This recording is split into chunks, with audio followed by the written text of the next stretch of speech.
कि आप किसी मॉल में कोई जीन्स या शर्ट खरीदते हैं। शर्ट की कीमत 4000 है। आप झट से यूपीआई करना चाहेंगे। मैं आपको बता दूं कि आने वाले समय में ऐसा करने पर आपको क्रेडिट कार्ड की तरह एक्स्ट्रा चार्ज देना पड़ सकता है। बेशक ये चार्ज दुकानदार को देना होता है, लेकिन वो किसी भी तरह ये चार्ज आपसे वसूलना चाहेगा, जैसा कि क्रेडिट कार्ड के केस में होता था। साथियों, बड़ी खबर ये है कि यूपीआई अब पूरी तरह से फ्री नहीं रहेगा। बीते 2 हफ्तों में दरअसल कुछ ऐसे घटनाक्रम हुए हैं जिसके बाद भविष्य में फ्री यूपीआई ट्रांजैक्शन की बात मुश्किल लगने लगी है। मैं बताता हूं कैसे। जरा इस पूरे घटनाक्रम को देखें। 19 मार्च को पीआईबी की एक प्रेस रिलीज सामने आई, जिसमें यूपीआई के लिए साल 2024-25 की सब्सिडी घटाकर 1500 करोड़ रुपए कर दी गई, जिसमें यूपीआई के लिए साल 2024-25 को बैंकों को दी जाने वाली सब्सिडी घटाकर 1500 करोड़ रुपए करने की जानकारी दी गई। इस सब्सिडी में सिर्फ छोटे व्यापारियों के लिए 2000 रुपए तक के यूपीआई लेन देन ही शामिल हैं। सरकार के इस कदम से हैरान पेमेंट काउंसिल ऑफ इंडिया ने 24 मार्च को पीएम मोदी को एक लेटर लिखकर यूपीआई पर एमडीआर लागू करने की मांग कर दी।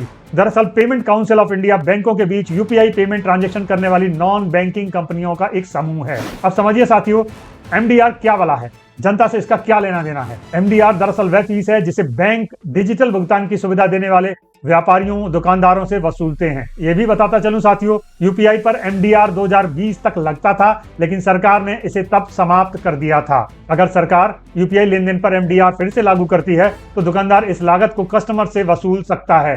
वो या तो सामान की कीमत में से जोड़ेगा या फिर कस्टमर से एमडीआर का चार्ज लेगा। यह ठीक उसी तरह है कि हम और आप जब किसी सामान को क्रेडिट कार्ड से खरीदते हैं तो दुकानदार हमसे ट्रांजैक्शन चार्ज के नाम पर 2-3% वसूल लेता है।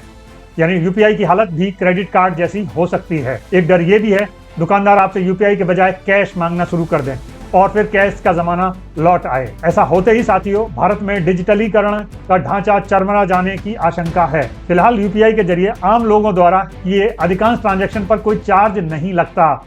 इसे तकनीकी भाषा में P2P यानी पर्सन टू पर्सन ट्रांजैक्शन कहा जाता है। यानी आप अगर अपने परिवार के लोगों या अपने रिश्तेदारों या जान पहचान वालों को कोई पैसा भेजते हैं या पाते हैं तो उन पर ट्रांजैक्शन चार्ज नहीं लगता है। इसके साथ ही छोटे दुकानदारों के साथ लेन देन पर भी कोई चार्ज नहीं लगता है। इस फ्री सर्विस ने ही यूपीआई को बेहद लोकप्रिय बना दिया है।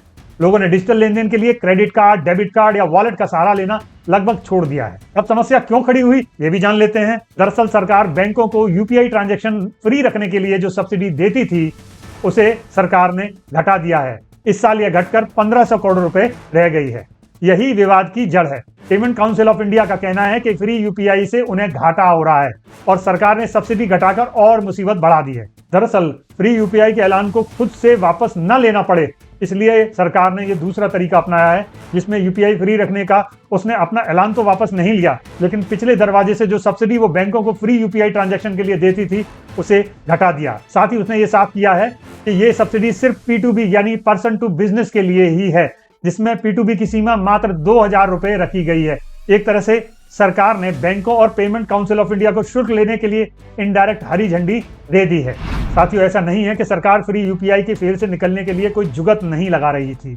इस बारे में 2022 में आरबीआई का एक प्रस्ताव आया था। आरबीआई ने दरअसल एक डिस्कशन पेपर जारी किया था जिसमें यूपीआई ट्रांजैक्शन पर चार्ज लगाने की संभावना पर सुझाव मांगे थे।